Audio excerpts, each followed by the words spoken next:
एवं 5 जन दलाल को जमीन आवेदन खारज कर ब्रह्मपुर जेएमएफसी ग्रामांचल कोर्ट।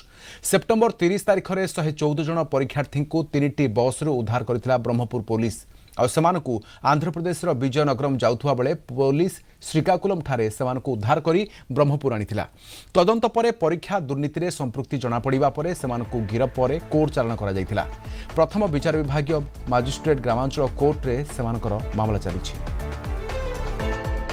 हमर जो ओडिशा पुलिस रिक्रुटमेंट बोर्ड से जो एसआई एग्जाम होबार थिला अक्टोबर 5 और 6 ताकू से मामला को लेकरी हमर माननीय judicial magistrate class rural Barampur पाखे टोटाल 119 जन को गिरफ्त करके कोर्ट चालान करा जायतिला एवं ए मामला रे समस्त जमीन आवेदन करथिले एवं ए समस्त जो परीक्षार्थी एवं जो अन्य 5 जन अच्छा से मामला रे समस्त जमीन आवेदन खारज कर दी माननीय अदालत एवं सब विचार विभाग हाजत को पठा जाइए। परवर्ती तारीख 14 अक्टोबर रखा रूरल को पाखे जमीन आवेदन खारज होती बर्तमान परवर्ती अवस्था जिला द्वारा अदालत को कोर्ट में जमीन आवेदन कर गिरफ संख्या 119 पहुंची एवं परवर्ती अवस्था हमर जमीन आम तरफ विरोध करा